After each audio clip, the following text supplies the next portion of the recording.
Song release చేయండి.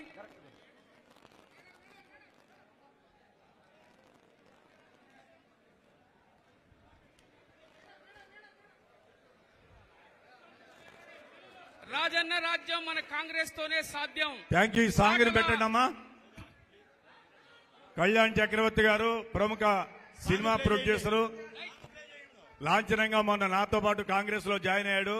So ఈ రోజు నుంచి అందరం కలిసి ఒక టీమ్ గా షరీఫ్లమ్మ నాయకత్వంలో పనిచేస్తాం.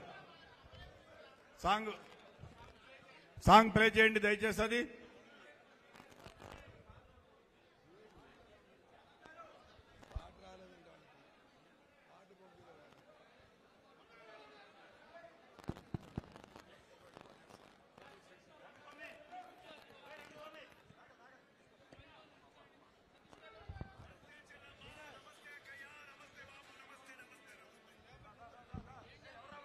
దయచేసి ఎవరు రావద్దు, దయచేసి ఎవరు రావాకండి. ఓకే.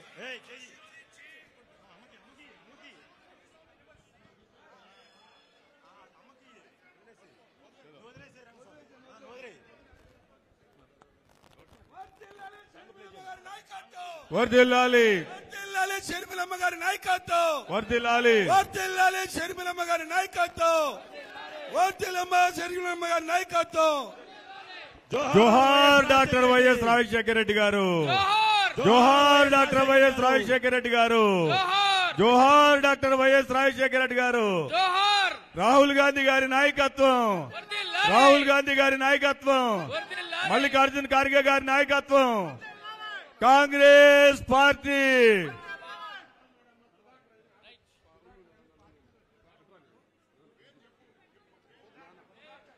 కాంగ్రెస్ పార్టీలో ఈరోజు పసుమర్తి సుధాకర్ గారు జాయిన్ అవుతా ఉన్నారు.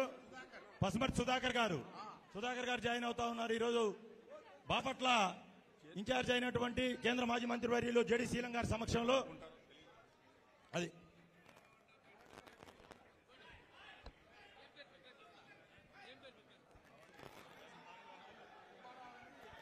నమస్తే అక్కయ్య, నమస్తే బాబు, నమస్తే నమస్తే. నా బిడ్డ షర్మిలమ్మ మీ ఇంటి ఆడబిడ్డగా మేము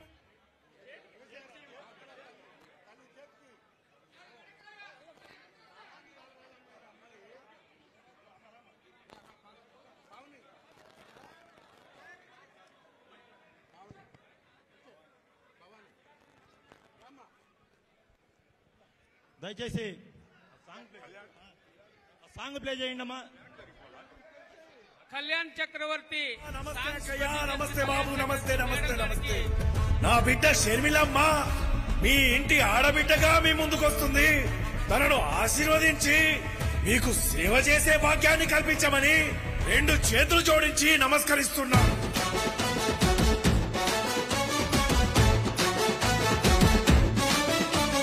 రాజన్న రైతు రాజ్యమో మన కాంగ్రెస్ తోనే సాధ్యమో, నిలువెత్తు అయ్య రూపము నడిచి వస్తుంది షర్మిలమ్మలా. మన అమ్మ సోనియమ్మ దీవించిన బిడ్డగా, రాహులన్న మన కోసం పంపించిన సెల్లిగా. రాజన్న కలల రాజ్యము తిరిగి తెచ్చేది షర్మిలమ్మనే. రాజన్న దయచేసి డయాస్ మీద వాళ్ళందరూ కూడా దయచేసి దిగాల. ప్లీజ్ ప్లీజ్ దయచేసి అందరూ దయచేసి జరగాలి. ప్లీజ్ ప్లీజ్ అందరూ సహకరించాలి వేదిక మీద.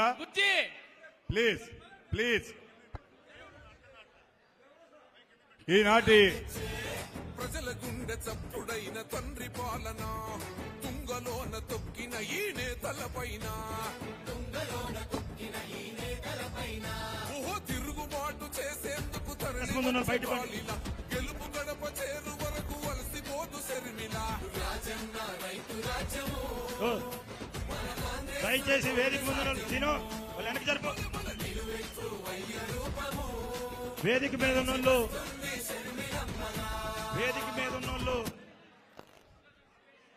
నానా జరగాలి. దయచేసి ప్లీజ్ సహకరించాలి, సహకరించాలి.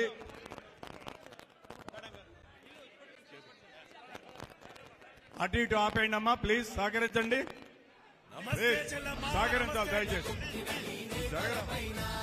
ఈరోజు ఈ కార్యక్రమానికి చేసినటువంటి అందరూ కూడా దయచేసి గౌరవించుకుందాం. ఎవరు రావకండి ప్లీజ్. ఈరోజు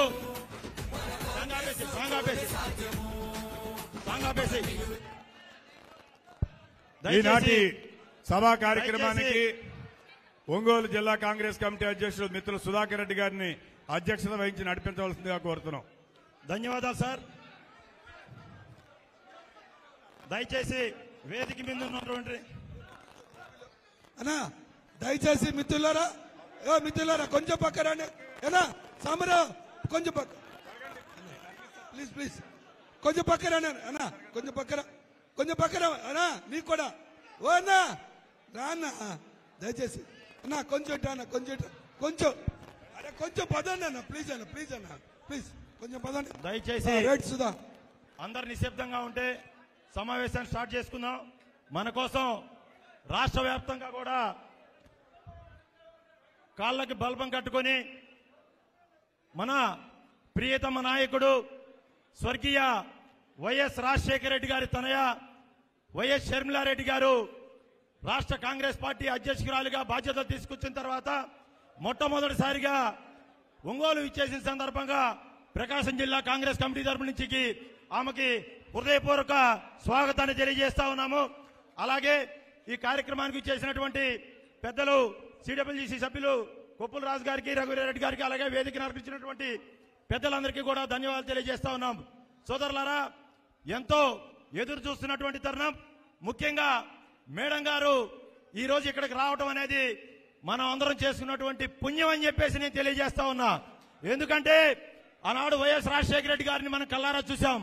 ఆ తర్వాత 15 సంవత్సరాలుగా కూడా మన కళ్ళు కాయలు కాసేటట్టు మన కాంగ్రెస్ పార్టీకి ఎవరు వస్తారు, వైఎస్ రాజశేఖర రెడ్డి వారసులు ఎవరు వస్తారు, వైఎస్ రాజశేఖర రెడ్డి వారసురాలుగా, రాజకీయ వారసురాలుగా ఈరోజు వైఎస్ షర్మిలమ్మ గారు మన ముందుకొచ్చి కాంగ్రెస్ పార్టీని వైఎస్ రాజశేఖర రెడ్డి గారు అదుర్జాలలో తీసుకెళ్లడానికి, రాజశేఖర రెడ్డి గారి ఆశయాల్ని నాతోటే నేను కాంగ్రెస్ పార్టీలో పూర్తి చేస్తాను. ఏదైతే రాజశేఖర రెడ్డి గారి చివరి ఆశయం ఉందో రాహుల్ గాంధీ గారిని ప్రధాని చేయటమే డాక్టర్ వైఎస్ రాజశేఖర రెడ్డి గారి చివరి ఆశయం అని చెప్పేసి ఆ ఆశయాన్ని నేను పూర్తి చేయడానికి కార్యకర్తలతో పాటు సిద్ధంగా ఉన్నానని చెప్పేసి మేడం గారు ఈ రోజు మన ముందుకు వచ్చారు. సోదరులారా, ఒక్క విషయం, ఇది ప్రకాశం జిల్లా కార్యకర్తల సమావేశం. అలాగే దీంట్లో బాపట్ల జిల్లా వాళ్ళు కూడా 4 నియోజకవర్గాలు ఉన్నాయి. వాళ్ళందరికీ కూడా ముందుగా స్వాగతం తెలియజేస్తా ఉన్నాను. ముఖ్యంగా మన ప్రకాశం జిల్లాలో ఉన్నటువంటి పూర్తిగా నేను ఆర్గనైజేషన్ గురించి మనందరం కూడా ఎన్నోసార్లు మాట్లాడుకున్నాం. దాని గురించి నేను పూర్తిగా మాట్లాడలేదు. జిల్లాలో ఉన్నటువంటి సమస్యల గురించి నేను 2 నిమిషాలే మాట్లాడతాను. ఆ తర్వాత పెద్దలు మాట్లాడతారు. దయచేసి అందరూ నిశ్శబ్దంగా చైర్లో కూర్చోవాలి. ముందుకు ఎవరు రావద్దని నేను వేడుకుంటా ఉన్నాను. ఈరోజు ప్రకాశం జిల్లాలో ఉన్నటువంటి ముఖ్య సమస్యలు, మనం ప్రకాశం జిల్లాకి బయట నుంచి వ్యక్తుల్ని రాజకీయ నాయకులుగా అంటే ఎంపీలుగా గత 30-35 సంవత్సరాల నుంచి కూడా మనం ఈ రోజు ప్రకాశం జిల్లాలో 7 పార్లమెంట్ నియోజకవర్గం, ఒంగోలు పార్లమెంట్ నుంచి వ్యక్తులను పెట్టుకుంటాను. అంటే వాళ్ళ వ్యాపార లావాదేవీలతోటి పూర్తి స్థాయిలో వాళ్ళు మన నియోజకవర్గాన్ని పట్టించుకోలేదు. ఇప్పుడైనా సరే మరి వాళ్ళ వ్యాపారాలు ఏ విధంగా ఉన్నాయి, వాళ్ళు ఏ విధంగా ఉన్నారు చూసుకుందాం. మన నియోజకవర్గాన్ని అంటే ఒంగోలు పార్లమెంట్ నియోజకవర్గాన్ని, ప్రకాశం జిల్లాని అభివృద్ధి చేసినటువంటి పరిస్థితి లేదు. ఈ రోజు జిల్లాలో సమస్యలు చూస్తా ఉంటే 2014కు ముందు ఏదైతే కాంగ్రెస్ పార్టీ అధికారంలో ఉన్నప్పుడు అభివృద్ధి చేసిందో, డాక్టర్ వైఎస్ రాజశేఖర రెడ్డి గారి తరుణంలో ఏదైతే ప్రాజెక్టులు కట్టారో అది తప్పితే ఈ రోజు వరకు కూడా ప్రకాశం జిల్లాలో జరిగినటువంటి అభివృద్ధి ఏమాత్రం లేదు. సోదరులారా, ఒక విషయాన్ని గమనిద్దాం. మనం వెలుగొండ ప్రాజెక్టు చూద్దాం. వెలుగొండ రాజశేఖర రెడ్డి గారు 2004లో ముఖ్యమంత్రిగా అయిన తర్వాత శంకుస్థాపన చేశారు. ఆయన ఉన్నప్పుడే 60% పనులు పూర్తి చేయడం జరిగింది. మరి ఈ రోజు కూడా మిగిలినటువంటి 40% పనుల్ని అటు టీడీపీ గాని వైసీపీ గాని పూర్తి చేయలేకపోయింది. మరి వచ్చినటువంటి ప్రభుత్వం అయితే పూర్తిగా ఇప్పటికి కూడా చెప్తా ఉంది మేము ఇంకా చేస్తామని. ఆ రోజు నోటిఫికేషన్ వస్తా ఉంది. మరి ఇప్పటికీ కూడా ప్రాజెక్టు పూర్తయినటువంటి పరిస్థితి లేదు. ప్యాకేజీ ఇవ్వలేదు, నిర్వాసితులకు పట్టాలు ఇవ్వలేదు. అవన్నీ కూడా అట్లానే ఉన్నాయి. అలాగే వెనుకబడినటువంటి పశ్చిమ ప్రాంతాన్ని మార్కాపురం జిల్లాగా ప్రకటించాలని చెప్పేసి మన పశ్చిమ ప్రాంత ప్రకాశం జిల్లా వాసులందరూ కూడా బాధపడతా ఉన్నారు. దాదాపు 200 కిలోమీటర్ల దూరం ఉన్నటువంటి మార్కాపురం, ఎర్రగొండపాలెం, గిద్దలూరు నియోజకవర్గాలు ఒంగోలు వచ్చేసి ఇబ్బంది పడాలి అంటే బాధపడుతున్నారు. కాబట్టి మార్కాపురాన్ని నియోజకవర్గంగా చేయాలని చెప్పేసి వాళ్ళ కోరిక ఉంది. అలాగే కనిగిరి కాంగ్రెస్ పార్టీ 2004 అధికారంలో ఉన్నప్పుడు నిమ్స్ ప్రాజెక్టుని తీసుకొని వచ్చింది కాంగ్రెస్ పార్టీ రాజశేఖర రెడ్డి గారి టైంలో. మరి ఆ నిమ్స్ ప్రాజెక్ట్ ఏమైందో? ఆడ భూములన్నీ కూడా వేస్ట్ కాపడున్నాయి. యువతకి కొన్ని లక్షల మందికి ఉద్యోగ అవకాశాలు వస్తాయి. అలాగే ఇవి రోజు ప్రకాశం జిల్లా ఒంగోలు హెడ్ క్వార్టర్ లో డాక్టర్ వైఎస్ రాజశేఖర రెడ్డి గారు కొన్ని 35,000 ఎకరాలను తీసుకొని వచ్చి ఆయన వ్యాన్పిక్ ప్రాజెక్ట్ చేద్దాము, జిల్లా మొత్తం ప్రజలకు ఇద్దామని చెప్పి ఈరోజు కాలేదు. కనుక మనం ఒకటే కోరుకుందాం, కాంగ్రెస్ పార్టీ షర్మిలమ్మ గారు ముఖ్యమంత్రి అయితేనే ఈ రోజు రాష్ట్రం గాని ప్రకాశం జిల్లా గాని బాగుపడుతుంది. రాజశేఖర రెడ్డి గారి ఆశయాలతోటి ముందుకు వచ్చినటువంటి మన అమ్మ షర్మిలమ్మ గారికి మనం మనస్ఫూర్తిగా ఆశీర్వదించి అందరం తోడుగా ఉందామని చెప్పేసి ప్రకాశం జిల్లా కాంగ్రెస్ పార్టీని కోరుకుంటా ఉన్నాను. Thank you. ఇప్పుడు ఆంధ్రప్రదేశ్ కాంగ్రెస్ కమిటీ ఉపాధ్యక్షులు శ్రీపతి ప్రకాశం గారు ఒక నిమిషం మాట్లాడతారు. Only 1 minute.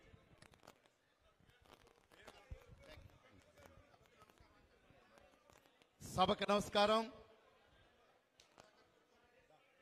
ఈ కార్యక్రమానికి ముఖ్య అతిథిగా విచ్చేసినటువంటి మన ప్రీతమ నాయకురాలు కీర్తిశేషులు శ్రీ రాజశేఖర రెడ్డి గారి కుమార్తె అయినటువంటి మన షర్మిలారెడ్డి గారు ఈ రోజున కాంగ్రెస్ పార్టీని తన భుజస్కంధాల మీద వేసుకొని ఇందిరవ్వ రాజ్యం తీసుకురావాలని చెప్పి ఒక సునామీని సృష్టిస్తా ఉంది ఈ యొక్క రాష్ట్రంలో. ఆమె మరి నార్త్ కోస్ట్ నుంచి మరి పులివెందుల వరకు ఈ యొక్క కార్యక్రమాన్ని దిగ్విజయం చేయాలి. భగవంతుడు ఆమె మరి తిరిగి కాంగ్రెస్ పార్టీని తీసుకురావాల్సిందిగా కోరుకుంటూ నాకు ఇచ్చినటువంటి సమయానికి ధన్యవాదాలు అర్పిస్తూ సెలవు తీసుకుంటాను.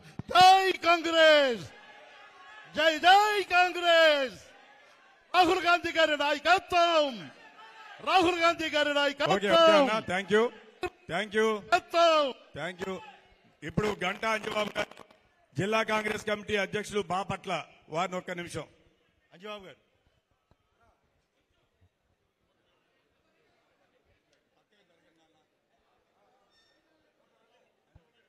రాష్ట్ర రథసారథి మరియు దివంగత రాజశేఖర రెడ్డి గారు కుమార్తె గారైన షర్మిలమ్మ గారికి బాపట్ల జిల్లా కాంగ్రెస్ తరఫున మరియు కార్యకర్తల అందరూ తరఫున స్వాగతం సుస్వాగతం తెలియజేసుకుంటున్నాను. అదే విధంగా వేదికను అలంకరించిన పెద్దలందరికీ సీనియర్ నాయకులందరికీ పేరు పేరున ధన్యవాదాలు తెలియజేసుకుంటూ, అమ్మా షర్మిలమ్మ, ఈ యుద్ధం మొదలైంది ఇప్పుడే. ప్రతి ఒక్కళ్ళు ఈ జగన్మోహన్ రెడ్డి మోడీ గారి యొక్క అరాచకాల్ని, షర్మిలమ్మ గారు ఎండగట్టే విధానాన్ని ప్రతిరోజు టీవీల్లో పత్రికల్లో అందరూ మెచ్చుకుంటూ మిమ్మల్ని ఇంకా ముందుకు వెళ్లాలని కాంగ్రెస్ శ్రేణులంతా మీ అమ్మటే ఉండిద్దని కాంగ్రెస్ పార్టీ తరఫున మేమందరం మీ వెన్నంటూ ఉంటామని మనస్ఫూర్తిగా కోరుకుంటూ, ఈ జగన్మోహన్ రెడ్డి ఈ రాష్ట్రంలో అరాచక ప్రభుత్వాన్ని నడుపుతున్నాడు. 175 నియోజకవర్గాల్లో ప్రతి ఎమ్మెల్యే జగనన్న కాలనీ రూపంలో 50 కోట్ల రూపాయలు చొప్పున దుర్మార్గమైన అవినీతికి పాల్పడ్డారు. అదేవిధంగా 175 నియోజకవర్గాల్లో 100 ఎకరాలు ఇసుక కుంటలు కొట్టిన సందర్భాలున్నాయి. ఇలాంటి జగన్మోహన్ రెడ్డిని తరివేసి షర్మిలమ్మ నాయకత్వాన్ని బలపరిచి కాంగ్రెస్ పార్టీని బలోపేతం చేయాలని కోరుకుంటూ ఈ అవకాశం ఇచ్చిన అందరికీ కాంగ్రెస్ కార్యకర్తలందరికీ ధన్యవాదాలు తెలియజేసుకుంటున్నాను. ఒంగోలు నగర కాంగ్రెస్ అధ్యక్షురాలు నాగలక్ష్మి గారిని ఒక నిమిషం. ప్రకాశం జిల్లా సమీక్ష సమావేశానికి విచ్చేసినటువంటి పిసిసి అధ్యక్షుల వారు అమ్మ షర్మిలమ్మ గారికి నా అభినందనలు. ఈ రోజున ఆంధ్రప్రదేశ్లో కాంగ్రెస్ పార్టీ జెండా రెపరెపలాడుతుంది. రానున్న రోజుల్లో రాజన్న రాజ్యం ఖచ్చితంగా ఈ రాష్ట్రంలో వస్తుంది అనటానికి రాజన్న బిడ్డ అమ్మ మన షర్మిలమ్మ ఈ రోజున ఒక ఆడపులిలాగా ఈ రాష్ట్రానికి ఎక్కడ చూసినా కానీ ప్రతిపక్షంలో అధికారంలో ఉన్నటువంటి వాళ్ళకి సవాళ్లు విసురుతూ ఈ రాష్ట్ర అభివృద్ధి గురించి మాట్లాడుతుంది అంటే ఇక్కడున్న మనందరి కోసమే. అన్నా జగనన్న ఇక్కడుంది ఎవరనుకుంటున్నారు? పులి బిడ్డ, మా ఒంగోలు కాంగ్రెస్ ఆ గడ్డ. గుర్తుపెట్టుకోండి, రానున్న రోజుల్లో మా కాంగ్రెస్, మా షర్మిలమ్మ ఆధ్వర్యంలోనే కాంగ్రెస్ జెండా రెపరెపలాడుతుంది. ఎస్సీ, ఎస్టీ, బీసీ, మైనారిటీ అందరము కూడా మన అమ్మ ఆధ్వర్యంలో కాంగ్రెస్ పార్టీని ఖచ్చితంగా అధికారంలోకి తీసుకురావడానికి మనందరం ముందెళ్దాం. మన ప్రకాశం జిల్లాలో ఉన్న ప్రతి ఒక్కళ్ళకి అమ్మక అండ మనకందరికి ఉంటుందని తెలియజేస్తూ ఈ అవకాశాన్ని ఇచ్చినందుకు వందనాలు తెలియజేసుకుంటున్నాం. థ్యాంక్ యూ అమ్మా. అఖిల భారత కాంగ్రెస్ కమిటీ కార్యదర్శి, ఈ ప్రాంతం నుంచి గతంలో లోక్సభకు పోటీ చేసినటువంటి డాక్టర్ ప్రసాద్ గారిని మాట్లాడవలసిందిగా కోరుతున్నాం. పిసిసి అధ్యక్షురాలు షర్మిల గారికి, వేదిక మీదున్న పెద్దలందరికీ, మీ అందరికీ నమస్కారం. 20 సంవత్సరాలు మానవ హక్కుల మీద పనిచేసిన కార్యకర్తగా, మరి ముఖ్యంగా క్రైస్తవ కుటుంబంలో పుట్టి పెరిగిన వ్యక్తిగా, ఈ మధ్య కాలంలో వైసీపీ నాయకులు మాట్లాడేటువంటి దిగజారుడు మాటలు నేను మాట్లాడలేను, కానీ ఒక్క మాట నాకు అనాలనిపిస్తా ఉంది. 21వ తేదీన షర్మిల గారు బాధ్యతలు స్వీకరించిన తర్వాత వైసీపీ ప్రభుత్వంలో ఉన్నటువంటి మంత్రులు, నాయకులు చేస్తున్నటువంటి ప్రేలాపనలు చూస్తూ ఉంటే ఇంత విలువలు కలిగినా కూడా ఒక్క మాట అనాలనిపిస్తుంది. మీకు సిగ్గుండాలి అనిపిస్తుంది. మా నాన్నమ్మ అంటుండేది, సిగ్గుండాలిరా నీకు అని. ఇంతకంటే పెద్ద మాట నేను అనలేను, ఆ విలువలు ఉన్నాయి కాబట్టి. ఎందుకు అంటున్నానంటే, నీ మీద, వైసీపీ నాయకుల మీద, ముఖ్యమంత్రి జగన్మోహన్ రెడ్డి గారి మీద షర్మిల గారు ఎప్పుడూ వ్యక్తిగత విమర్శలు చేయలేదు. ఆమె అడిగేటువంటి ప్రశ్నలు, అయ్యా మీరు అభివృద్ధి చేస్తున్నామంటున్నారు, ఆ అభివృద్ధి ఎక్కడో చూపించండి అని అడుగుతున్నారు. అయ్యా మీరు ఈ స్టీల్ ప్లాంట్ విశాఖలో ఆంధ్రుల హక్కని, ఆంధ్రులు పోరాడి ప్రాణాలతో త్యాగం చేసి ఆ స్టీల్ ప్లాంట్ తెచ్చుకుంటే ఈ రోజు నువ్వు ప్రైవేట్ పరం చేస్తున్నావే, ఎందుకు చేస్తున్నావని అడిగితే వ్యక్తిగత విమర్శలు చేస్తా ఉన్నారు. ఈ రాష్ట్రంలో ప్రతి సంవత్సరం నువ్వు జాబ్ క్యాలెండర్ తీసుకొచ్చి నిరుద్యోగాన్ని రూపమాపుతానన్నవే, ఎక్కడ ఉద్యోగాలు ఇచ్చావు అని అడిగితే నువ్వు నాగుపాము అని వాళ్ళు అంటున్నారు. ఈ గంగవరం పోర్టును 600 కోట్ల రూపాయలకు నువ్వు ప్రైవేటు పరం చేస్తున్నావే, ఇది వైఎస్ఆర్ గారి కలలకు నువ్వు వ్యతిరేకంగా చేస్తున్నావు అని అడిగితే కుటుంబాలను చీలుస్తున్నావు అని అంటున్నారు. సిగ్గుండాలి. అడిగినటువంటి ప్రశ్నలన్నీ ఇవే. దళితుల మీద దాడులు జరుగుతున్నాయి, 100% పెరిగాయి అంటే మీరు ప్రేలాపనలు చేస్తా ఉన్నారు. ఈ రాష్ట్రంలో రహదారులు లేవు, అన్ని గుంటలు ఉన్నాయి అంటే విమర్శలు చేస్తా ఉన్నారు. వ్యక్తిగత విమర్శలు చేయటం ఇది నైతిక, వాళ్ళ యొక్క ఉన్నటువంటి నైతిక విలువలకు పరాకాష్ట. ఒక ఆయన ఉన్నాడు, ప్రభుత్వ సలహాదారుడట, సజ్జల రామకృష్ణారెడ్డి గారు. ఆయన యొక్క ఉద్యోగం సలహాలు ఇవ్వటం. నీ ఉద్యోగం సరిగా చేయలేక నువ్వు ఫెయిల్ అయి ఒక సలహాదారుడిగా ఈ రోజు మా నాయకురాలి మీద నువ్వు ప్రశ్నలు వేస్తా ఉంటే సమాధానం చెప్పేటువంటి ధైర్యం లేక, చూపించలేక నువ్వు ప్రేలాపనలు చేస్తున్నావే, ఒక రకంగా బెదిరింపు మాటలు మాట్లాడుతున్నావు. దీన్ని సహించలేము. ఇది కాంగ్రెస్ పార్టీ ఎప్పుడు ఆ రక్తాన్ని, కాంగ్రెస్ పార్టీ రక్తాన్ని ఉన్నటువంటి వైఎస్ రాజశేఖర బిడ్డ గాని, ఇక్కడ ఉన్నటువంటి నాయకులు గాని ఎవరు వెనకం చేయరు. రాహుల్ గాంధీ గారు కూడా ఒకే మాట అంటారు, డరో మాత్, డరో మాత్. అది నినాదంగా ముందుకు వెళ్లాల్సినటువంటి ఆవశ్యకత ఉంది. ఈ జిల్లా గురించి 2 మాటలు చెప్తాను. ఈ జిల్లాలో కూడా మంత్రులు ఉన్నారు. ఈ జిల్లా నుంచి వచ్చినటువంటి మంత్రి ఒక ఆయన 5 సంవత్సరాలకు ఒకసారి వలసపోతుంటాడు. వలస రాజకీయ పక్షి. ఒక్క నియోజకవర్గంలో పోటీ చేయడు. ఆఖరుకు ఆయన కూడా చేసినటువంటి అభివృద్ధి కార్యక్రమాల మీద, నిరుద్యోగం మీద, దళితుల మీద, గిరిజనుల మీద, మహిళల మీద జరుగుతున్నటువంటి దాడుల మీద, క్రైస్తవుల మీద జరుగుతున్నటువంటి దాడుల మీద ప్రశ్నిస్తా ఉంటే సమాధానం చెప్పలేక ప్రేలాపిస్తారా మీరు? ఇది కుదరదు. ఖచ్చితంగా నేను ఎక్కువ మాట్లాడను. 21వ తారీఖున మన పిసిసి ప్రెసిడెంట్ గారు బాధ్యతలు తీసుకున్న తర్వాత ఈ రాజకీయ ప్రకంపనలు ఇక్కడ ఆంధ్రప్రదేశ్లో పెరిగాయి.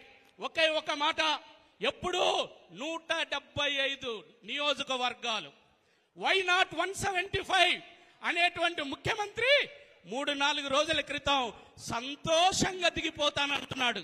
ఇది ఈ ప్రకంపనలు. ఇది కాంగ్రెస్ పార్టీకి, ఇక్కడ ఉన్నటువంటి నాయకులకు, నాయకురాలకి ఉండేటువంటి ధైర్యం, వాస్తవాలను ప్రజల ముందుకు తీసుకెళ్లమని ఒక గొప్ప నేరేషన్ ఇచ్చారు పిసిసి ప్రెసిడెంట్ గారు. మన రాజకీయ పయనానికి ఒక దారి ఆ రోజు వేయటం జరిగింది. ప్రతి మీటింగ్లో చాలా స్పష్టంగా కాంగ్రెస్ పార్టీ యొక్క ఆలోచన విధానాన్ని తీసుకొని చెప్పడం జరుగుతూ ఉంది. వాటన్నిటినీ మనం ప్రజల్లోకి తీసుకెళ్ళాలి. ప్రతి ఒక్కరి గుండె తట్టి లేపి, అమ్మా అయ్యా ఇక్కడ నువ్వు నమ్మి ఓటేశావు, దళితులు, క్రైస్తవులు, గిరిజనులు, మహిళలు నమ్మి ఈ జగన్మోహన్ రెడ్డికి, వైసీపీకి ఓటేయటం జరిగింది.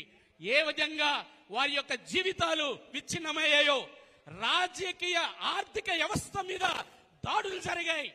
నాకు ఒకటే గుర్తొస్తా ఉంటుంది. రోజుల్లో ఒక స్లోగన్ ఉండేది, ఇదేమి రాజ్యం, ఇదేమి రాజ్యం, దొంగల రాజ్యం, దోపిడీ రాజ్యం అని. ఆ స్లోగన్ కూడా గుర్తొస్తా ఉంది. దీని అన్నిటికీ మనం చరమాంక గీతం పాడాలి. అందరం కలిసి వారి యొక్క నాయకత్వంలో ముందుకు గ్రామ గ్రామానికి ఈ సందేశాలను తీసుకెళ్లి కాంగ్రెస్ పార్టీని విజయపందంలోకి నడిపించాలని కోరుకుంటూ ఈ అవకాశం ఇచ్చినటువంటి పెద్దలకు ధన్యవాదాలు తెలియజేస్తా ఉన్నాను. ఈనాటి ఈ కార్యక్రమానికి ముఖ్య అతిథిగా విచ్చేసినటువంటి దివంగత ముఖ్యమంత్రి డాక్టర్ వైఎస్ రాజశేఖర రెడ్డి గారి తనయ, మనందరి అభిమాన నాయకురాలు, ఆంధ్రప్రదేశ్ కాంగ్రెస్ కమిటీ అధ్యక్షురాలు శ్రీమతి వైఎస్ షర్మిలారెడ్డి గారిని మాట్లాడవలసిందిగా కోరుతున్నాం.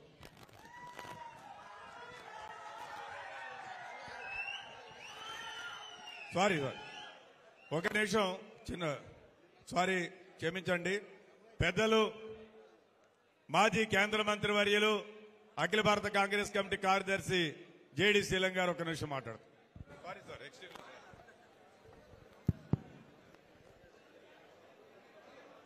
ఆంధ్రప్రదేశ్ కాంగ్రెస్ అధ్యక్షురాలు, మా అందరి నాయకురాలు, మీ అందరి నాయకురాలు, ఆంధ్ర రాష్ట్ర ప్రజలందరికీ కూడా ఒక మంచి భవిష్యత్తుని ఇవ్వబోతున్నటువంటి మన నాయకురాలు శ్రీమతి షర్మిల గారు, అదేవిధంగా వేదిక మీద ఉన్నటువంటి ఇక్కడ ఆశీలైనటువంటి కాంగ్రెస్ నాయకులు, మరి 7 నియోజకవర్గాలు, ఒంగోలు పార్లమెంటు, అదేవిధంగా 4 నియోజకవర్గాలు బాపట్ల పార్లమెంటు సంబంధించినటువంటి కార్యకర్తలు, నాయకులు మీ అందరూ వచ్చారు, స్వాగతం.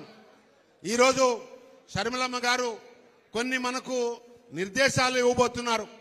రాజకీయంగా మనం ఏ రకంగా ప్రజల ముందుకు వెళ్ళాలి, ప్రజల దగ్గరకు వెళ్ళి ప్రతి గ్రామంలో మనం ఎవరెవరిని కలుసుకోవాలి అని చెప్పి గతంలో ఇక్కడ ఒక 25 రోజుల క్రితం ప్రజా సంఘాలతో, మరి అంబేద్కర్ వాదులతో, మరి వామపక్షాలతో, అదేవిధంగా రాజ్యాంగం ఉండాలి ఈ దేశంలో అని బీజేపీకి వ్యతిరేకంగా, మరి బీజేపీ పార్టీ వారికి విధేయులుగా ఉన్న వారికి వ్యతిరేకంగా మీరు కాంగ్రెస్ వాళ్ళు లీడ్ తీసుకోండి, నాయకత్వం తీసుకోండి, మేమంతా మీ వెనకొస్తామని చెప్పి చాలా మంది, దాదాపు 200 మందితో పూర్తి ఒక రోజంతా కూడా ఇదే ఒంగోలులో మనం చర్చలు జరిపాం. నిన్న సాయంత్రం షర్మిలమ్మ గారి మీటింగ్ అయిన తర్వాత మా దగ్గరకు వచ్చారు వాళ్ళు. అయ్యా మేము కూడా గళం కలుపుతాం, మమ్మల్ని అందరినీ విజయవాడలో ఒక మీటింగ్ పిలవండి, షర్మిలమ్మ గారితో చర్చలు జరపండి అంటే నేను వారికి విన్నవిస్తానులే అని చెప్పాను. వారి టూర్ అయిన తర్వాత బహుశా ఫిబ్రవరి 3-11 మధ్య ఒకరోజు మొత్తం ఆంధ్రప్రదేశ్ లో ఉన్నటువంటి ప్రజా సంఘాలు, దళిత సంఘాలు, అంబేద్కర్ సంఘాలు మీతో అమ్మ సమయం కావాలంటున్నారు. ఇక్కడ ఉన్నవారు కూడా అడిగారు నేను వచ్చినప్పుడు. దయచేసి వాళ్ళు అన్నటువంటి మాట ఏమిటంటే మీరు జిల్లాలో మాట్లాడారు కానీ మండలంలో కూడా మాతో చేయి కలపండి అని చెప్పారు. దయచేసి ఇక్కడ ఉన్నటువంటి నాయకులకు ఆ విజ్ఞప్తి, మండలంలో అలాంటి వారిని సహాయం తీసుకోండి, వారితో కలిసి గ్రామాలకు వెళ్ళండి. గ్రామాల్లో మనకు బూత్లు అక్కడే ఉన్నాయి. గ్రామ కాంగ్రెస్ కమిటీని బాపట్ల మండలంలో ఏర్పాటు చేసుకోవడానికి ఒక యంత్రాంగం తయారు చేశాం. అదేవిధంగా మిగతా నియోజకవర్గాల్లో కూడా మండల కమిటీలు ఉన్నాయి. ఆ మండల కమిటీ వారు దయచేసి గ్రామాలకు వెళ్ళాలి, 2 వీలర్స్ మీద వెళ్ళమని చెప్పారు. దయచేసి వెళ్లి మారిచ్చేటువంటి షర్మిలమ్మ గారు ఇచ్చేటువంటి సందేశాన్ని మీరు తీసుకొని వెళ్ళాలి. సమయం తక్కువగా ఉంది, దయచేసి ఆ పని చేయండి. నిన్న సాయంత్రం టీడీపీ వాళ్ళు కూడా ఒక రకమైనటువంటి వ్యాఖ్యానం చేశారు. షర్మిలమ్మకు అభివృద్ధి చేసే మాట్లాడేటువంటి హక్కు ఉన్నదాని టీడీపీ వారికి నేను మనవి చేస్తా ఉన్నాం. మీరు ఈ ప్రాంతంలో ఉన్నటువంటి దళితులకు, దళిత క్రైస్తవులకు, బాబు ఆపండి,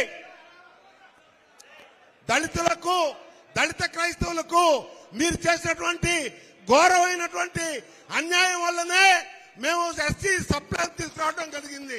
ఎస్సీ ఎస్టీ సప్లాన్ తీసుకొచ్చాం. మీరు ఎస్సీ సప్లాన్ అంతా కూడా హుస్సేన్ సాగర్ లో గుర్రపు డెక్క ఉపయోగించారు. మీరు ప్రతి బ్రిడ్జ్ లో మొత్తం మా డబ్బంతా కూడా ఖర్చు పెట్టారు. అందుకనే ఎస్సీ సప్లాన్ తీసుకొచ్చాం. ఇక్కడ 26 స్కీములు ఈ మధ్యనే ఇక్కడ ఉన్నటువంటి రాష్ట్ర ప్రభుత్వం రద్దు చేసింది, దళితులకు సంబంధించింది. ఎందుకు రద్దు చేశారు, ఏమిటి మీరు చేస్తున్న అభివృద్ధి అనేటువంటిది ఈరోజు అన్ని సంఘాలు, అన్ని ఆర్గనైజేషన్స్, ఎస్సీ బీసీ వారు కూడా వచ్చారు. అమ్మ బీసీ ఎస్సీ ఎస్టీలకు సామాజికంగా నేను మనవి చేసేది ఒకటే, రాహుల్ గాంధీ గారు చెప్పారు బీసీ కులగణన చేస్తామని చెప్పి. దయచేసి కాంగ్రెస్ ని ఆదరించండి. ఎస్సీ ఎస్టీ బీసీలు అందరూ కలిసి మళ్ళా కాంగ్రెస్ ని నిలుపుకుందాం. షర్మిలమ్మ గారి నేతృత్వంలో కాంగ్రెస్ బలపడుతోంది.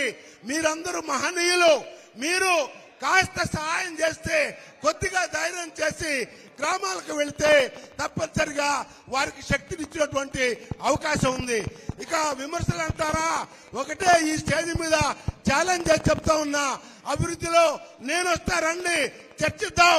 ఎవరికైనా దమ్ముంటే వ్యక్తిగత విమర్శలు ఇస్తే ప్రసాద్ గారు చెప్పినట్లు ఇక్కడ ఉన్నటువంటి ఎస్సీలు గాని, దళిత క్రైస్తవులు గాని, ఇంకా బీసీలు గాని సహించేది లేదు.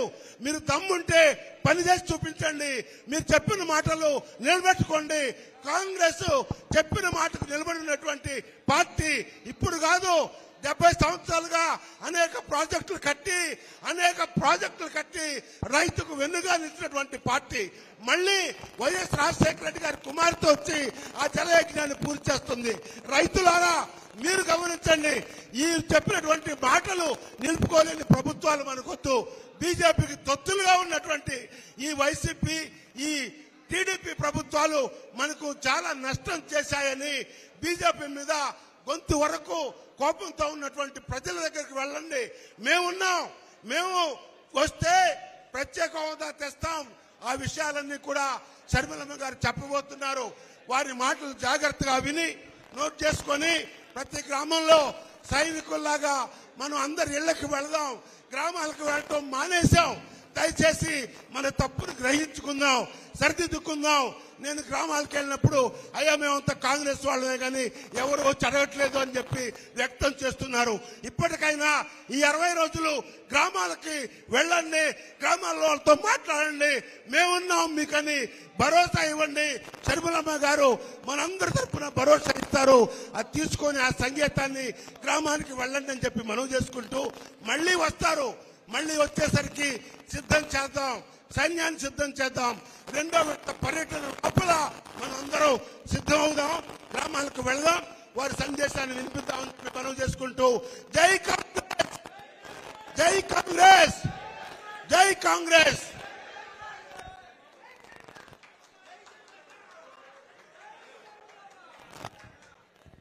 ఇప్పుడు మనం ఎప్పుడెప్పుడు అని ఎదురు చూస్తున్నటువంటి మన స్వర్గీయ రాజశేఖర రెడ్డి గారి కుమార్తె, రాజకీయ వారసురాలు శ్రీమతి మన రాష్ట్ర కాంగ్రెస్ పార్టీ అధ్యక్షురాలు శ్రీమతి వైఎస్ షర్మిలారెడ్డి గారిని మాట్లాడవలసిందిగా కోరుతా ఉన్నాం.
చెక్.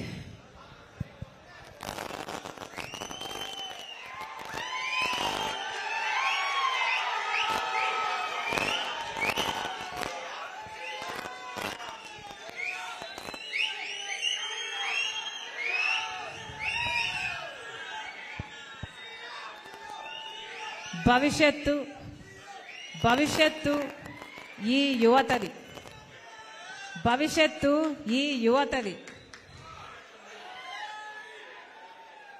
బంగారు భవిష్యత్తు మీ ముందు ఉండాలి. కనుకనే కాంగ్రెస్ పార్టీ తరఫున రాజశేఖర్ రెడ్డి బిడ్డ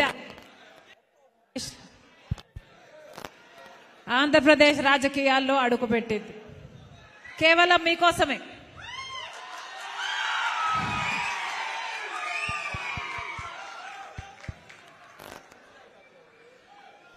కేవలం ఆంధ్రప్రదేశ్ రాష్ట్ర ప్రజలకు మేలు చేయడానికి ఇప్పుడున్న ప్రభుత్వాలు, ఇక్కడున్న పార్టీలు, అటు టీడీపీ అయినా వైసీపీ అయినా బీజేపీకి బానిసలుగా మారి మన యువత భవిష్యత్తును, మన రాష్ట్ర భవితను తాకట్టు పెట్టారు. కాబట్టే రాజశేఖర్ రెడ్డి బిడ్డ ఈరోజు ఆంధ్రప్రదేశ్ రాజకీయాల్లో అడుగు పెట్టాల్సి వచ్చింది. తెలంగాణ నాకు మెట్టినిల్లు అయితే ఆంధ్రప్రదేశ్ నా పుట్టినిల్లు.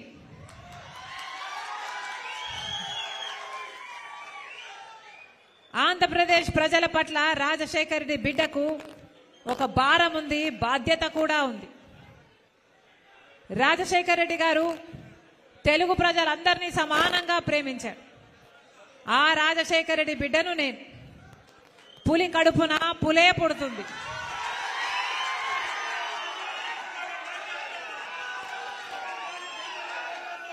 ఆ రాజశేఖర్ రెడ్డి గారి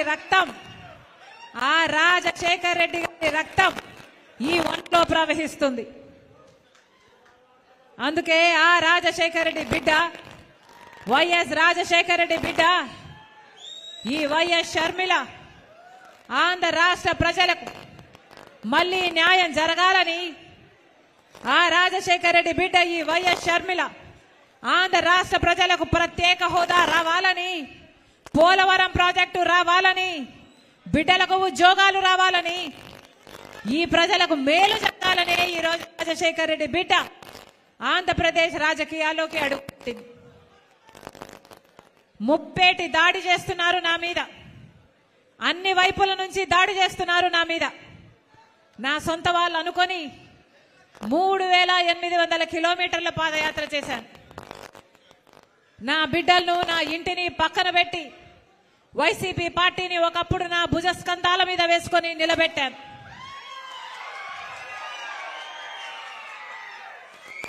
మనసు పెట్టి పనిచేశాను. నా రక్తం ధారపోశాను, నా చెమట ధారపోశాను. అదే వైసీపీ పార్టీ ఈరోజు నా మీద దాడి చేస్తుంది. నా మీద ఎన్ని రకాలుగా దాడి చేసినా పర్వాలేదు. ఇక్కడున్నది రాజశేఖర రెడ్డి బిడ్డ. ఇక్కడ భయపడే వాళ్ళు ఎవ్వరూ లేరు. మీకు చేతనైంది చేసుకోండి. ఇక్కడ మేము రెడీ. నేను రెడీ, మీరు రెడీయా? నేను రెడీ, మీరు రెడీయా? మేము రెడీ. ఈ యుద్ధానికి మేము రెడీ. ఆంధ్ర రాష్ట్రానికి ప్రత్యేక హోదా రావాలి. ఆంధ్ర రాష్ట్రంలో పోలవరం ప్రాజెక్టు నిర్మాణం కావాలి. ఆంధ్ర రాష్ట్రానికి తలమానికమైన విశాఖ స్టీల్ ప్లాంట్ నిలబడాలి. మన రాష్ట్రానికి రావాల్సిన ఉద్యోగాలు రావాలి. మన యువత భవిష్యత్తు బంగారం కావాలి. మళ్ళీ రైతు రాజవ్వాలి. మళ్ళీ రైతులకు రుణమాఫీ కూడా జరగాలి. అందుకే రాజశేఖర రెడ్డి బిడ్డ ఆంధ్రప్రదేశ్ రాజకీయాల్లో అడుగుపెట్టింది. పొద్దున కందుల ఓబుల్ రెడ్డి గుండ్లగుమ్మ ప్రాజెక్టుకు పోవడం జరిగింది. ఇక్కడ రాజశేఖర రెడ్డి గారు జలయజ్ఞంలో భాగంగా మొట్టమొదట పూర్తి చేసిన ప్రాజెక్టు. రాజశేఖర రెడ్డి గారి హయాంలోనే రాజశేఖర రెడ్డి గారు 750 కోట్ల రూపాయలు ఖర్చు పెట్టి ఆ ప్రాజెక్టును పూర్తి చేస్తే 1,00,000 ఎకరాలకు పైగా 2 పంటలు 1,00,000 ఎకరాలకు పైగా సాగునీళ్ళిచ్చే ప్రాజెక్టు. ఈ ఒంగోలు పట్టణంతో సహా 12 మండలాలకు తాగునీరిచ్చే ప్రాజెక్టు. ఆ ప్రాజెక్టు రాజశేఖర రెడ్డి గారు చేసి వెళ్ళిపోతే ఆ ప్రాజెక్టు కనీసం మెయింటెనెన్స్ చేసే దిక్కు దినానం కూడా ఇప్పుడు లేకపోయింది. రాజశేఖర రెడ్డి గారు అద్భుతంగా ప్రాజెక్టు కట్టిపోతే, రాజశేఖర రెడ్డి గారు ఉండగా, రాజశేఖర రెడ్డి గారు ఎంతో మనసు పెట్టి రూపొందించి కట్టించిన ప్రాజెక్టు వెళ్ళిపోతే ఆ తర్వాత 5 సంవత్సరాలు తెలుగుదేశం పార్టీ అధికారంలో ఉంది. 5 సంవత్సరాలు తెలుగుదేశం పార్టీ అధికారంలో ఉన్న ఆ ప్రాజెక్టు కనీసం మెయింటెనెన్స్ కూడా, యాన్యువల్ మెయింటెనెన్స్ కూడా డబ్బిచ్చిన పాపాన పోలేదు చంద్రబాబు గారు. చంద్రబాబు గారు పూర్తిగా నిర్లక్ష్యం చేశారు. ఆ ప్రాజెక్టు ఘోర స్థితిలోకి తయారై ఇప్పుడు జగనన్న గారు ముఖ్యమంత్రి అయ్యారు. ఆ 5 ఏళ్లు తెలుగుదేశం టీడీపీ పట్టించుకోలేదు చంద్రబాబు గారు.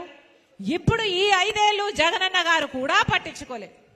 మరి రాజశేఖర రెడ్డి గారు చేసిన ప్రాజెక్టు కదా, మరి ఆయన వారసులమని చెప్పుకుంటున్నారు కదా, ఆయన ఆశయాలను నిలబెడుతున్నామని చెప్తున్నారు కదా, వైఎస్ఆర్ కాంగ్రెస్ పార్టీ అని చెప్తున్నారు కదా, మరి మీరు ఎందుకు ఆ ప్రాజెక్టు నిలబెట్టలేకపోయారు? ప్రాజెక్టు కట్టమని ఎవరు అడగడం లేదు. కనీసం ప్రాజెక్టు మరమ్మతులు చేయడానికి కూడా మీరు సంవత్సరానికి 1-2 కోట్లు ఇవ్వకపోతే, ప్రాజెక్టు నిలబడకపోతే ఈ రోజు ఆ ప్రాజెక్టు గేట్లు ఆ నీళ్లలో తేలుతున్నాయి. గేట్లు ఊడైపోయాయి. రాజశేఖర రెడ్డి గారి ప్రాజెక్టు కడితే కనీసం మీకు ఆ ప్రాజెక్టు మెయింటైన్ చేయడం కూడా చేత కాకపోతే మీరా రాజశేఖర రెడ్డి గారి వారసులు? మీరా రాజశేఖర రెడ్డి గారి ఆశయాలను నిలబెట్టే వాళ్ళు? మీదా వైఎస్ఆర్ కాంగ్రెస్ పార్టీ? మీది వైఎస్ఆర్ కాంగ్రెస్ పార్టీ కాదు. వై అంటే వైవి సుబ్బారెడ్డి గారు, ఎస్ అంటే సాయిరెడ్డి గారు, ఆర్ అంటే రామకృష్ణ, సజ్జల రామకృష్ణ గారు. ఇలా తయారయ్యింది ఈరోజు వైఎస్ఆర్ కాంగ్రెస్ పార్టీ. దీంట్లో వైఎస్ఆర్ గారు లేరు. ఇది జగన్ రెడ్డి పార్టీ, ఇది నియంత పార్టీ, ఇది ప్రజలను పట్టించుకోని పార్టీ, ప్రజా సమస్యలను పట్టించుకోని పార్టీ, ప్రజల ప్రయోజనాలను తాకట్టు పెట్టి బీజేపీకి బానిస అయిన పార్టీ. రాజశేఖర్ రెడ్డి గారి ఒక్క ఆశయమైనా నిలబెట్టారా?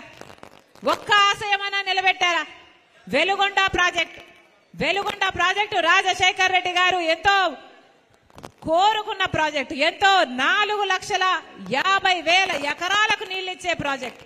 ఒక్క ఈ జిల్లాకే కాదు, పక్కన కర్నూలు, కడపకు కూడా నీళ్లిచ్చే ప్రాజెక్టు. 45 టీఎంసీల సామర్థ్యం ఉన్న ప్రాజెక్టు.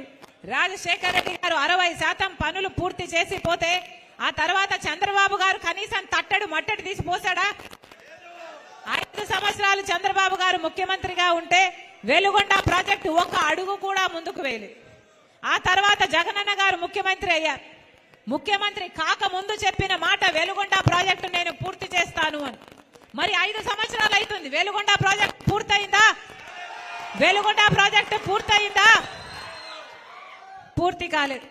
ఇక్కడ నిమ్స్ ఇండస్ట్రియల్ కారిడార్ ఏర్పాటు చేయాలనుకున్నాడు రాజశేఖర్ రెడ్డి గారి తర్వాత ప్రభుత్వం 2012లో అప్పుడున్న కాంగ్రెస్ ప్రభుత్వం 3 లక్షల మంది యువతకు ఉద్యోగాలు ఇచ్చే ప్రాజెక్టు, అద్భుతంగా 4,000 ఎకరాలలో అద్భుతంగా చేయాలనుకున్న ప్రాజెక్టు.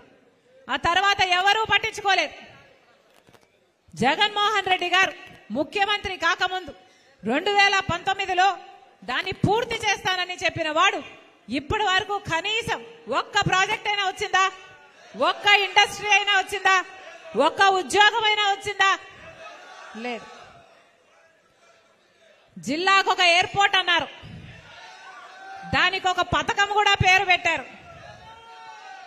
జిల్లాకు ఒక ఎయిర్పోర్ట్ కట్టి బోయింగ్లు కూడా దింపుతామన్నారు.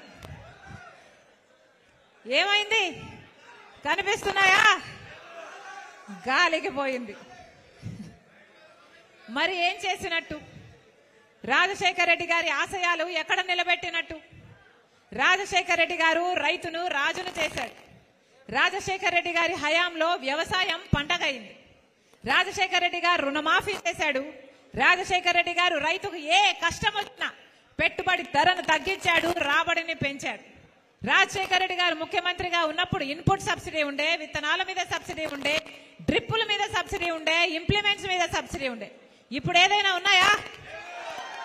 రైతులకు రుణమాఫీ కాదు కదా, రైతులు మొత్తం అప్పుల పాలైపోయారు. అప్పు లేని రైతున్నాడా? అసలు వ్యవసాయం దండగా అనే పరిస్థితికి ఇప్పుడు వచ్చింది అంటే దానికి కారణం పాలకులు కాదా? రాజశేఖర్ రెడ్డి గారు రైతుల కోసం అన్ని పథకాలు పెడితే ఇన్పుట్ సబ్సిడీ ఉందా? విత్తనాల మీద సబ్సిడీ ఇప్పుడు ఉందా? డ్రిప్ మీద సబ్సిడీ ఇప్పుడు ఉందా? కనీసం పంట నష్టపోతే పంట నష్టపరిహారం అయినా ఉందా? రాజశేఖర్ రెడ్డి గారు ఆ రోజు పంట నష్టపోతే ఎంత అద్భుతంగా ఇచ్చాడు. కానీ ఇప్పుడు అవి ఏవీ లేవు. మరి ఇదా రాజశేఖర్ రెడ్డి గారి సంక్షేమ పాలన? రాజశేఖర్ రెడ్డి గారి సంక్షేమ పాలనకు, జగనన్న పాలనకు, నక్కకు నాగలోకానికి ఉన్నంత తేడా ఉంది. ఆకాశానికి భూమికి ఉన్నంత తేడా ఉంది. రాజశేఖర్ రెడ్డి గారికి ఈ యువత అంటే చాలా ప్రాణం. రాజశేఖర్ రెడ్డి గారు మీరు బాగా చదువుకోవాలి, మంచి ఉద్యోగాలు చేయాలి అని మనస్ఫూర్తిగా కోరుకొని ఫీజు రీయింబర్స్మెంట్ ప్రవేశపెట్టాడు. రాజశేఖర్ రెడ్డి గారు చెప్పిన డైలాగ్ ఒకటి చెప్తా.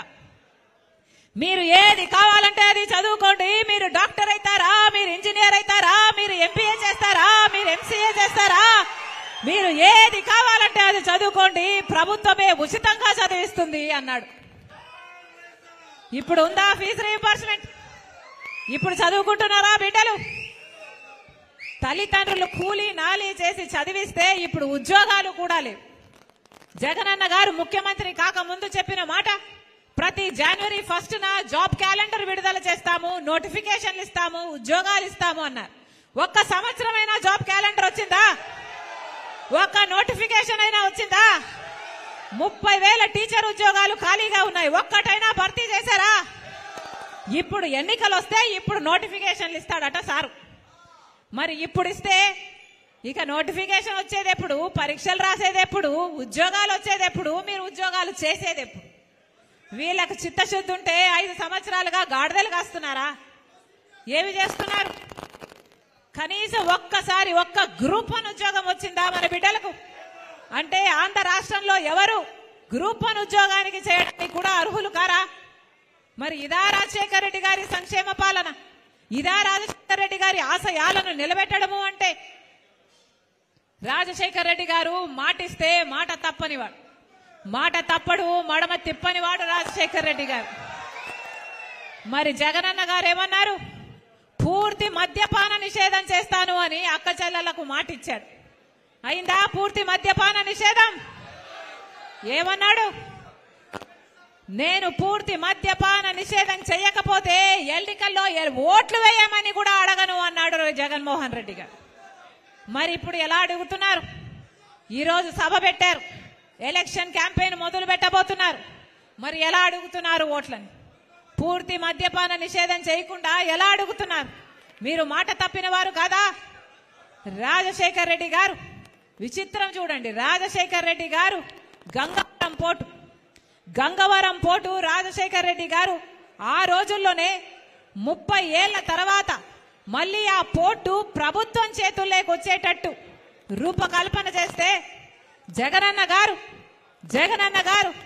70,000 కోట్లు విలువ చేసే ఆ గంగవరం పోర్టుని కేవలం 6,500 కోట్లు వాల్యుయేషన్ చేసి ప్రభుత్వం వాటా కేవలం 600 కోట్లకు 10% అమ్మేశాడు. ఇక గంగవరం పోర్టు 30 ఏళ్ల తర్వాత కాదు కదా, ఇక ఎప్పటికీ శాశ్వతంగా అసలు ప్రభుత్వం చేతుల్లోకి రానే రాదు. అదే రాజశేఖర రెడ్డి గారు ఉండుంటే ఆ 30 ఏళ్లలో 15 సంవత్సరాలు అయ్యే పోయింది. ఇంకో 15 సంవత్సరాలకైనా గంగవరం పోర్టు మళ్ళీ ప్రభుత్వం చేతుల్లోకి వచ్చేది. కానీ ఇప్పుడు ఆ ఆశలు లేనే లేవు. ఏమంటున్నారు? మొన్న సజ్జల గారు అంటారు 600 కోట్లు మేము 600 కోట్లు తీసుకున్నాము గంగవరం పోర్టులో అమ్మేసి, ఆ 600 కోట్లని మిగతా పోర్ట్లను డెవలప్ చేయడానికి వాడాము అని. ఎంత నిస్సిగ్గుగా చెప్తున్నారే అయ్యా సజ్జల గారు. మీకు 600 కోట్లే వచ్చిందా? మీకు 600 కోట్లు మాత్రమే ఉందా? మీకు ఈ 600 కోట్లు లేకపోతే ఆ పోర్ట్లు కనీసం డెవలప్ చేసే సోర్సులే మీకు లేవా? మరి 8 లక్షల కోట్లు అప్పులు ఎందుకు చేశారు సార్ అని అడుగుతున్నాం. 8 లక్షల కోట్లు అప్పు చేసేది ఏమి ప్రభుత్వం? కనీసం ఆ 8 లక్షల కోట్లతో మీరు రాజధానికి ఏం చేశారు? మీరు మెట్రోకి ఏం చేశారు? 55,000 కోట్లు పెడితే పోలవరం కూడా పూర్తయ్యేది. మరి 8 లక్షల కోట్లు అప్పులు చేసి ఏదీ చేయకుండా గంగవరం పోర్టులో 600 కోట్లు వస్తేనట ఆ 600 కోట్లతో మిగతా పోర్ట్లను డెవలప్ చేశారట. అర్థం పర్థం ఉందా మీరు చెప్తున్న మాటలకి? రాష్ట్ర ప్రజలు చూస్తున్నారు. పరిపాలన ఎవరు చేస్తున్నారో చూస్తున్నారు, ఎలా చేస్తున్నారో చూస్తున్నారు. అందుకే చెప్తున్నా, మీ అందరూ కాంగ్రెస్ కార్యకర్తలు, ఇది ఎలక్షన్ల టైం. ఈ ఎలక్షన్ల టైంలో ఒక్కొక్క కాంగ్రెస్ కార్యకర్త ఒక్కొక్క సైన్యంగా మారాలి. నేను చెప్తున్నది ఒక్కొక్క కాంగ్రెస్ కార్యకర్త ఒక్కొక్క సైనికుడిగా మారమని కాదు. ఒక్కొక్క కాంగ్రెస్ కార్యకర్త ఒక్కొక్క సైన్యంలా మారాలి. ఎంతమంది దగ్గరికి పోగలిగితే అంతమంది దగ్గరికి, ప్రతి గడప తట్టాలి, ప్రతి తలుపు తట్టాలి, ఎంతమందిని వీలైతే అంతమందిని కలవాలి, ఎన్ని సంఘాలను వీలైతే అన్ని సంఘాలను కలవాలి. ఎంతమంది ప్రజలకు మనం చెప్పగలిగితే అంతమంది ప్రజలకు మనము చెప్పాలి. ఇక్కడ ఇక్కడ ఉన్నది వైసీపీ ప్రభుత్వం, ఇక్కడ ప్రతిపక్షంలో ఉన్నది టీడీపీ. ఇక్కడ అధికారంలో ఉన్న వైసీపీ అయినా ప్రతిపక్షంలో ఉన్న టీడీపీ అయినా ఈ 2 పార్టీలు బీజేపీకి తొత్తులుగా మారాయి, బీజేపీకి బానిసలుగా మారాయి. ఈ ఆంధ్ర రాష్ట్రంలో బీజేపీ ప్రభుత్వంకి ఒక్క ఎమ్మెల్యే టికెట్ ఇవ్వలేదు ఆంధ్ర రాష్ట్ర ప్రజలు, ఒక్క ఎంపీ టికెట్ కూడా ఇవ్వలేదు ఆంధ్ర రాష్ట్ర ప్రజలు. అయినా కూడా ఆంధ్ర రాష్ట్రాన్ని ఏలుతున్నది బీజేపీ. ఆంధ్ర రాష్ట్రం బీజేపీ వశమైపోయింది, కైవశమైపోయింది. ఎందుకంటే అటు అధికార పక్షమైన ప్రతిపక్షమైన బీజేపీకి బానిసలుగా మారారు. ఈరోజు ఆంధ్ర రాష్ట్ర ప్రజలను కూడా బానిసలుగా చేయాలని చూస్తున్నారు.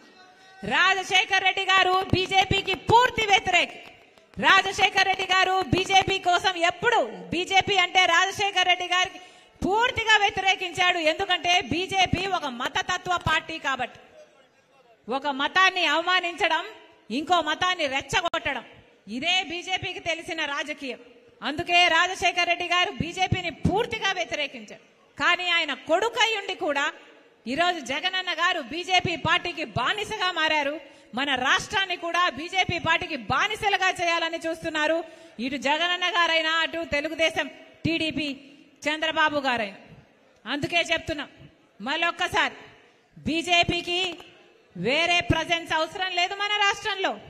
మిగతా దేశం మొత్తంలో బీజేపీ పార్టీ బీజేపీ అయి ఉండొచ్చు, కానీ మన రాష్ట్రంలో మాత్రం బీజేపీ అంటే బి అంటే బాబు, జే అంటే జగన్, పి అంటే పవన్. మిగతా దేశంలో బీజేపీ వేరేమో గాని మన రాష్ట్రంలో మాత్రం బీజేపీ వీళ్ళల్లోనే ఉంది. అందుకే చెప్తున్నాం, వైసీపీకి ఓటేసినా బీజేపీకి ఓటేసినట్టే, టీడీపీకి ఓటేసినా బీజేపీకి ఓటేసినట్టే, జనసేనకు ఓటేసినా బీజేపీకి ఓటేసినట్టే.